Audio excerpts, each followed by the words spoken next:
This is the On the Media's Midweek podcast. I'm Brooke Gladstone. The New Yorker magazine turned 100 this year, and marking the occasion is a new documentary film on Netflix. But with some 5,000 print issues and 10 decades worth of reporting, illustrations, editing, where does one even begin? That's a question staff writer Jelani Cobb brought to the film's director, Marshall Curry, and executive producer Judd Apatow on the New Yorker Radio Hour. The thing that struck me about this film, among the things that struck me about this film, is that having a sense of the history and a sense of the magazine and all of the things that go into it, it would seem to me just an impossible task. For a century, it'd be difficult to do this about 1 year at the New Yorker. And even, the kind of joke, the Ted Danson joke about the stack of New Yorkers that, I'm never going to get through those. And that's just like a year. And so I wonder how you all approached the daunting task of taking this sprawling, incredibly significant, culturally significant publication, this idea that is the New Yorker, and turning it into this very taut, very disciplined frame that we just got to understand a century of its life. I mean, that was definitely the challenge of the film, was you've got this unbelievable magazine, even just getting a tiny fraction of the current writers was impossible. And that times 100 years. It was kind of an impossible task. Right before I started, Nick Baumgarten told me, trying to make a 90-minute film about the New Yorker is like trying to make a 90-minute film about America. And I thought, there's something to that. There's something to that. And so we sort of decided we're not going to be able to just have everything. We're going to pick historical events that have a great story, that are about a piece that affected culture, that are about a piece that affected the magazine, and we're just going to pick a tiny number of them. And the same was going to happen with the writers and the cartoonists and the cover editor folks, and we were just going to make it a tasting menu. It was going to be, a sampler box of chocolates. We weren't going to be able to bring you the whole thing, but it was going to be enough to just give you a sense of what this magazine's history was. But somebody said that it should have been a 10-part Ken Burns series, and it could have been. It would not have been boring if we'd had the bandwidth to do that. I don't know, Judd, did you have any trepidation? Did the scope of this give you any trepidation as a producer? So yeah, you're scared because it's something you respect so much and you don't want to do a really terrible version of it. And so I think that, we knew that encapsulating it was going to be impossible. But, for me, I just always think, can every part of it be great? And so, when David Remnick says that they want the magazine to be great and humane, I think that's what Marshall captured in showing the people and how it's crafted each time it comes out. And so my main thing that I did was to say, I'm not going to direct it. Let's get Marshall to do it. And he just did such a beautiful job, because I feel like making this was like trying to make an issue of the magazine. He had a limited amount of time. We knew, well, this is when the anniversary is, and there's, how many months was it, the whole project? 15? Like 11 months, from start to finish. But it's like making Saturday Night Live, you have a week of it, a certain amount of time, and I just think he did such a beautiful job making all those really difficult and also heartbreaking decisions, because we all know, of other things that we're like, oh, how come they didn't talk about that? But the choices are really great. It did feel at sometimes like I was, our team was in this field of fireflies with a jar, and you just sort of run and catch one, and then there you catch one more, and there were just this sort of incredible constellation of fireflies everywhere you looked. One of the things that was new to me to hear articulated was that irreverence has always been part of the New Yorker. And we tried to include that in the making of the film, and I think you brought a lot of that to what we were doing. I think also you were the one who suggested the Carol Burnett. You said, have you ever seen the thing where she pulls the wig off? And so we looked that one up. We're like, that's going in the movie. So yeah. But we had an amazing team, including some who are here. And I just want to take 2 seconds to just call out some of the folks who are here, because this was made by a group. Zan Parker produced with me. She's amazing.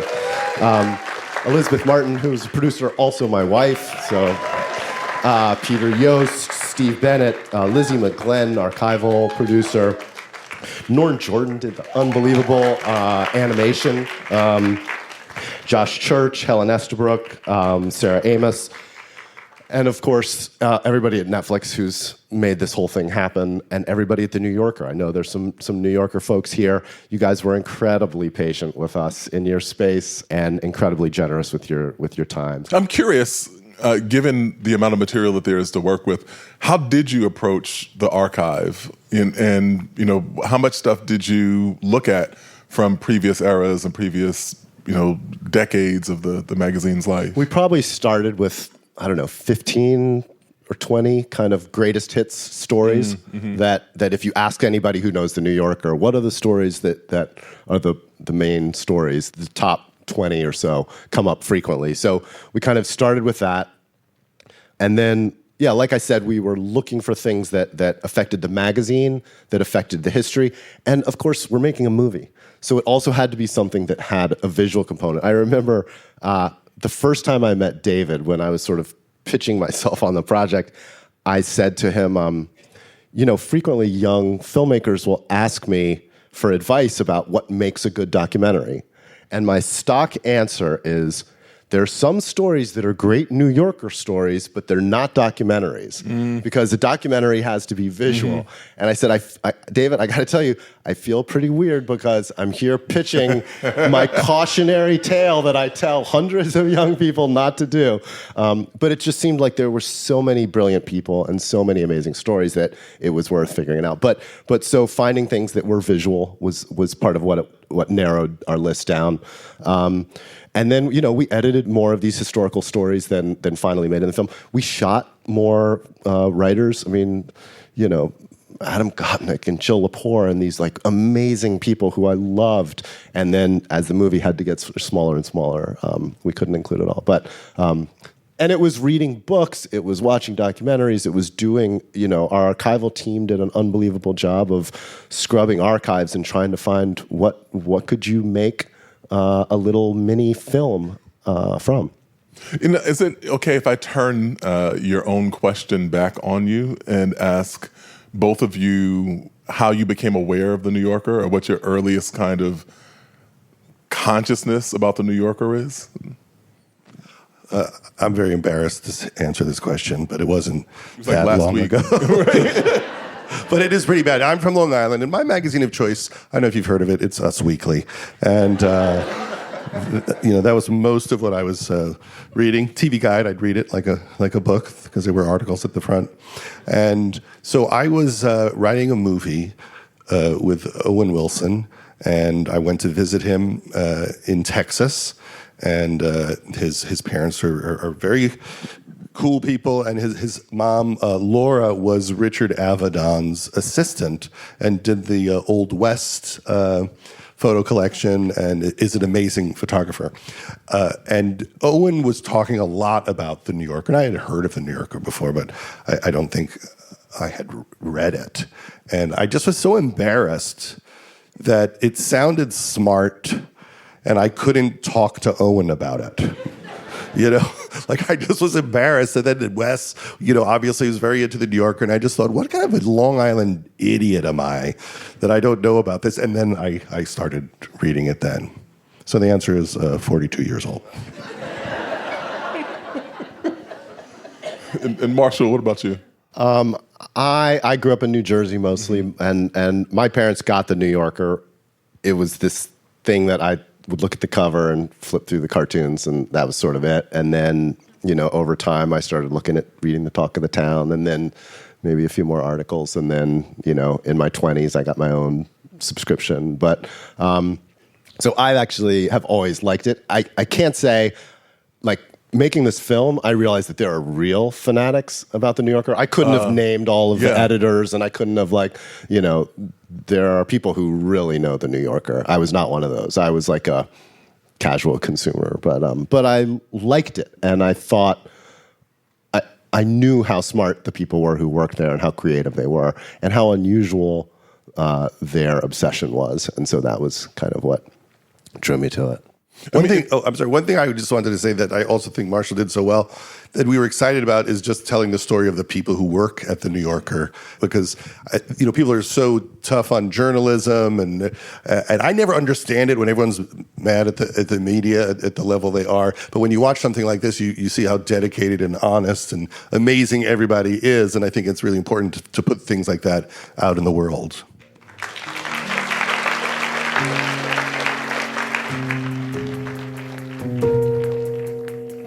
Judd Apatow and Marshall Curry at the New Yorker Radio Hour will continue in a minute.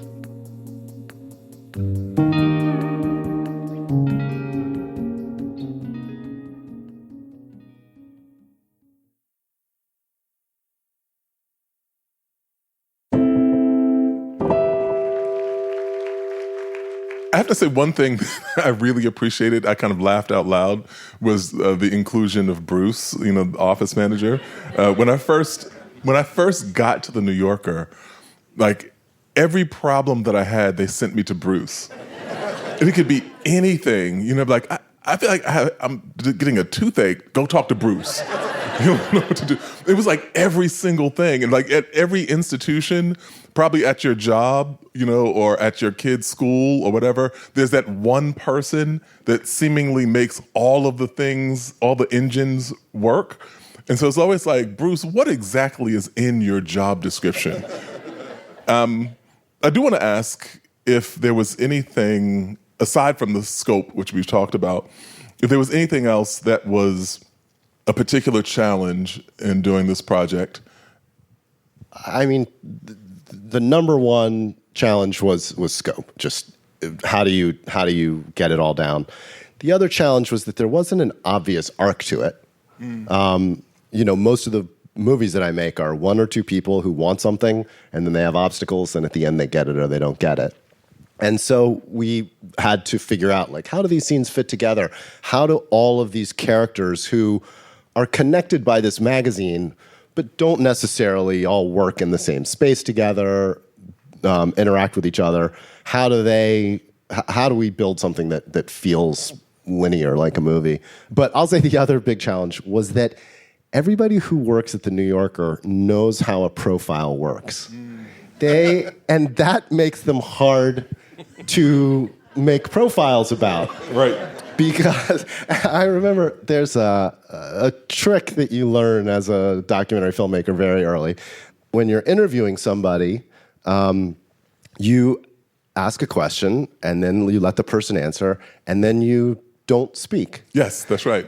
Because your temptation is to jump on to the next question. That's right. But if you leave that hole there, then it creates this kind of socially awkward silence, and frequently the person who you're interviewing will fill that silence, be drawn to fill that silence, that's right. And they'll say something that's like a perfect summation of the thing that they had just said in a long-winded way, or that's a surprising twist on the thing. It's like frequently the best stuff.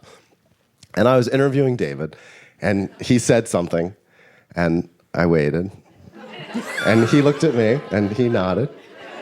And I looked back at him, and he said, I know this trick too. I was like, So also, I should say, Marshall has just ensured that no one from the New Yorker will interview anyone in this room now. Just the sort of awareness of how their stories were going to be told is a constant sort of cat and mouse challenge. But if you spend enough time around somebody, you get, and they're willing. And that, I think that the people who we profiled were the people who were willing to sort of share themselves. Then you can get surprising, delightful insights. Yeah, I think also the film did a good job of, from my vantage point, seeing how something that I submit, which I think of as just a bunch of words, goes through this process and gradually becomes a New Yorker article, and so you send it to them and they send back edits, and you go back and forth with your editor, and then you send it back, and after you've addressed all the edits, and they send it back to you, but now it's in New Yorker font. And that looks different, and you go through copy edits, and then they send another galley back, and now it has cartoons.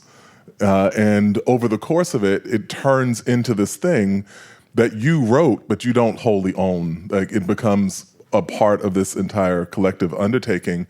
And especially the fact checking, which I thought was a really great depiction of what that experience is like. Although I will add an addendum to David's point, however, which is that he said it's been compared to a colonoscopy, and I think that the entire thing is that has been compared to getting a colonoscopy while being audited by the IRS. So that's I've been on the other side of that, where you get the call, they want to go over all of it with you, and you can't believe that you have to do it. Mm-hmm. Like, why do you have to do it? Like, because you did an interview, you have to talk to someone for an hour and a half on the phone and say, yeah, I did say all the stuff you're saying. But then every once in a while you say something really terrible to a reporter, and then they go, did you say that? And you're like, no. And they're like, it's on the tape. I don't know, it might be AI. I don't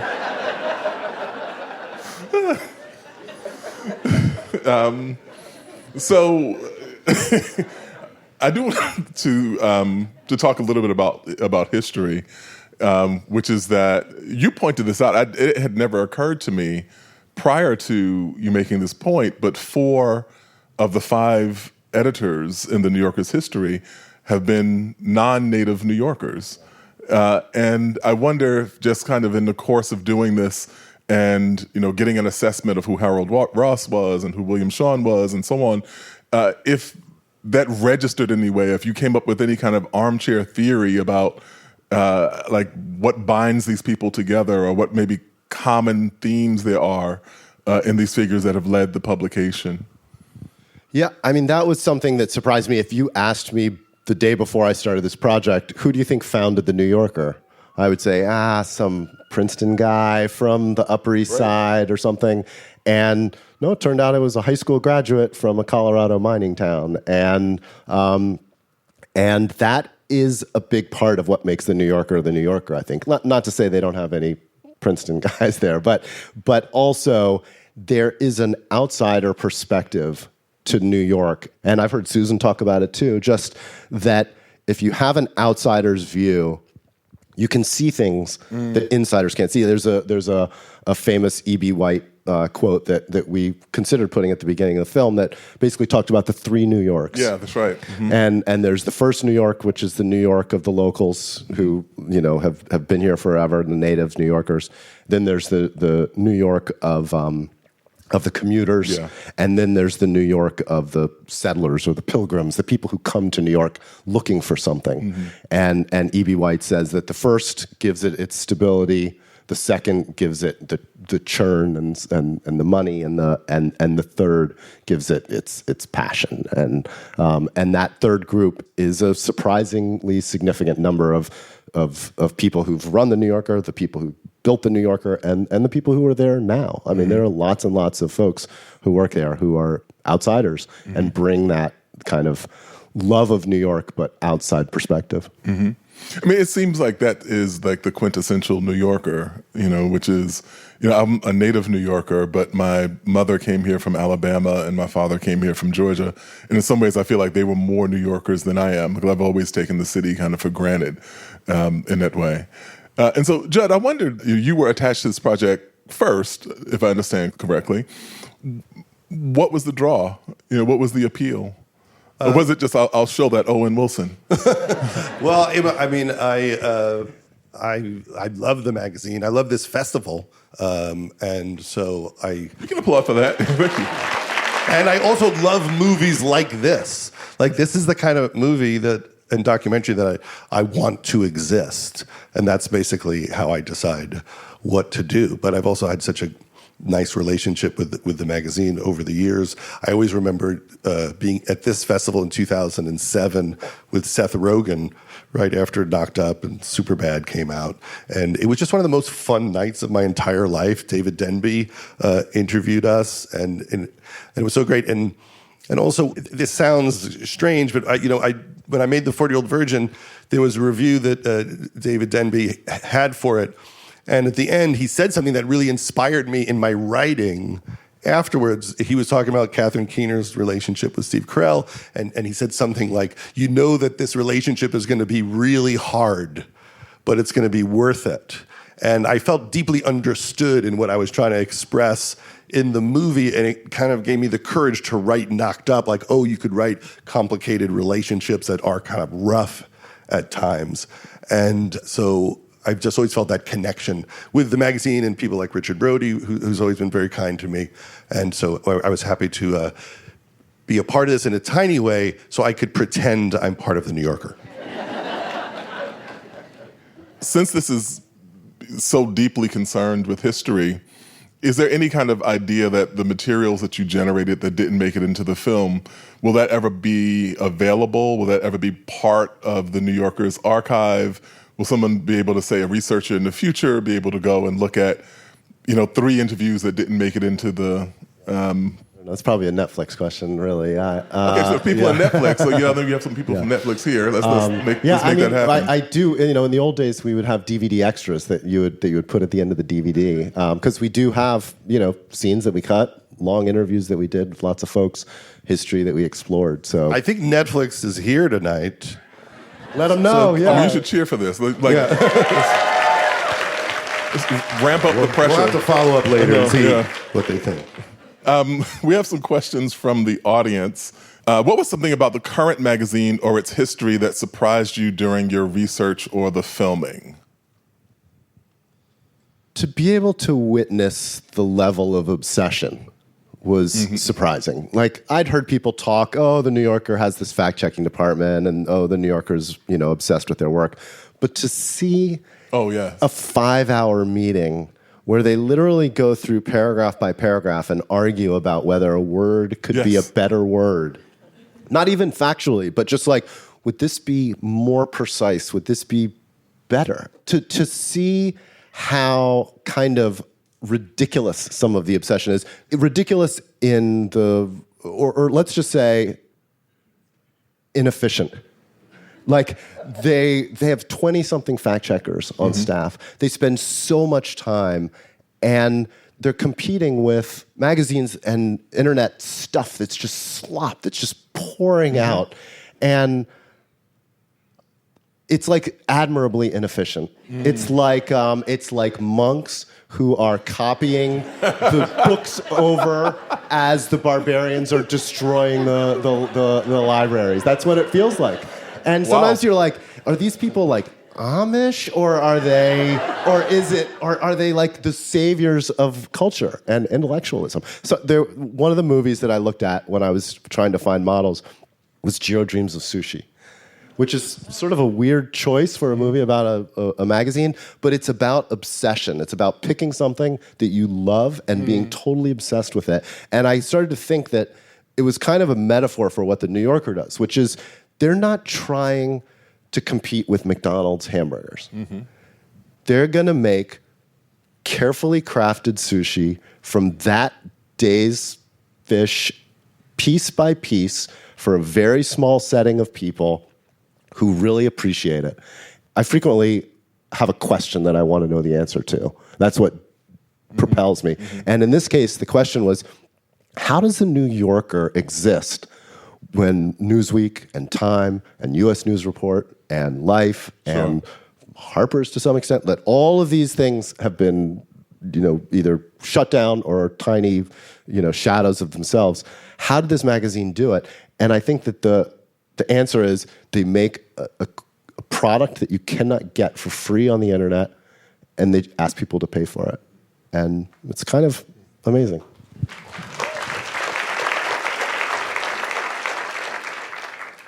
So NewYorker.com, if you'd like to fill out your subscription. or renew, or give one as a gift. Use purchase code Marshall Curry on that. I get 10%. Yeah.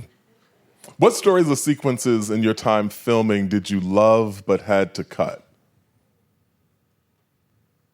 I mean, I know. a number of things. I mean, Jill Lepore is just a genius and hilarious, and she was working on a piece at the New York Public Library, which has the archives of the magazine. I don't even want to tell you because you're going to all be thinking like, "What the hell? Why is that not in the movie?" But they say you have to kill your darlings, and it was incredible darling of darlings. But we had a scene with Adam Gopnik, who also is just like embodies the history and the knowledge of the magazine that couldn't make it in. So there were a lot of heartbreaks. Yeah. Was there more that you would have liked to say about the magazine's coverage of race and the long absence of black writers and editors during its history?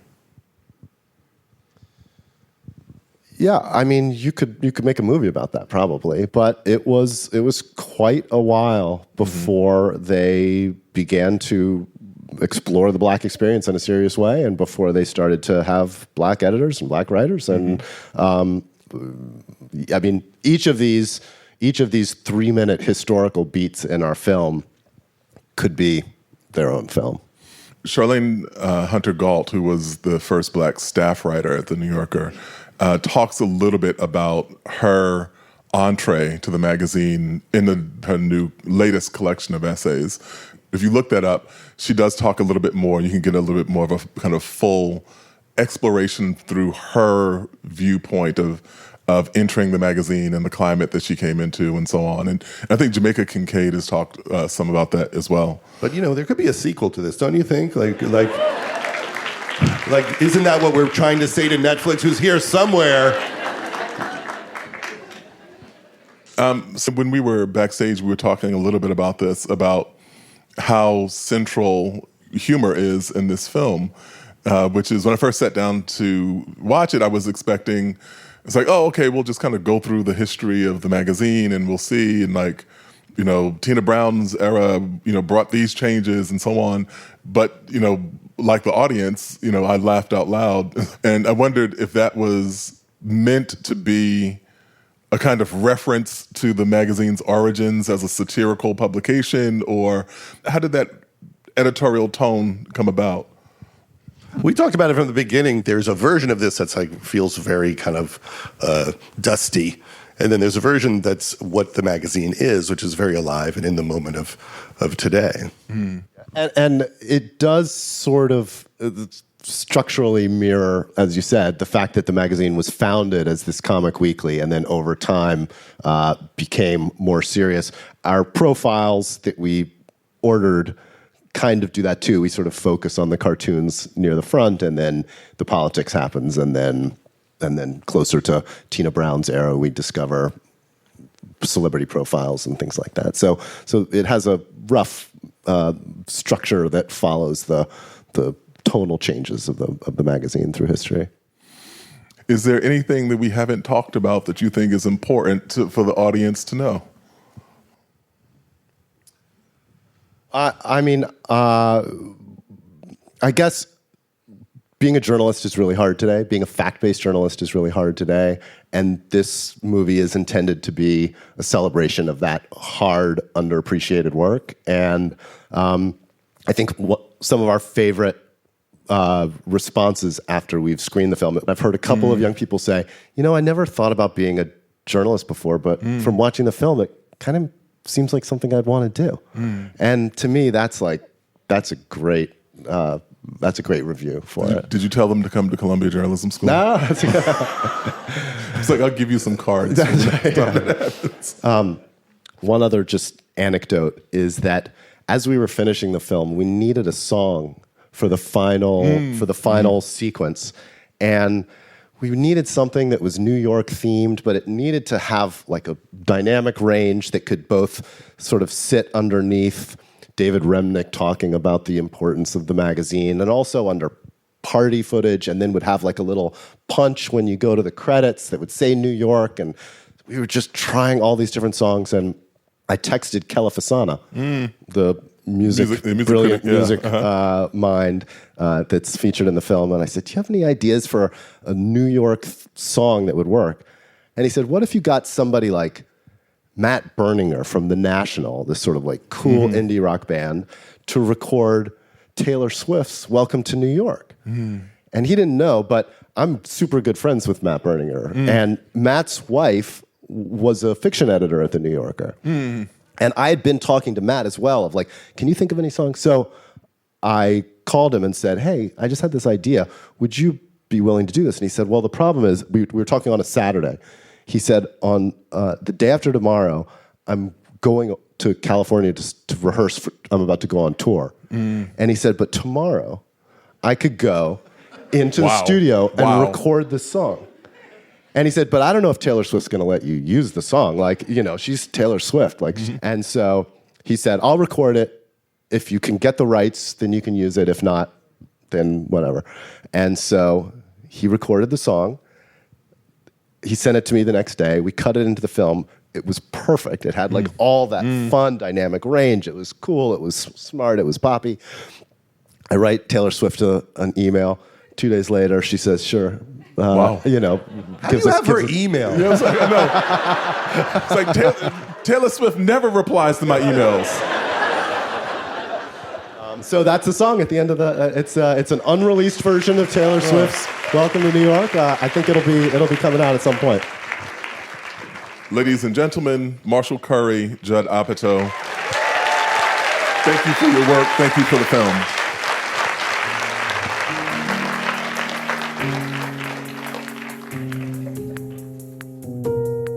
The New Yorker at 100 is on Netflix. Thanks for listening to the On the Media Midweek podcast. Tune into the big show on Friday for a look at the wild ride we had in 2025. Happy holidays!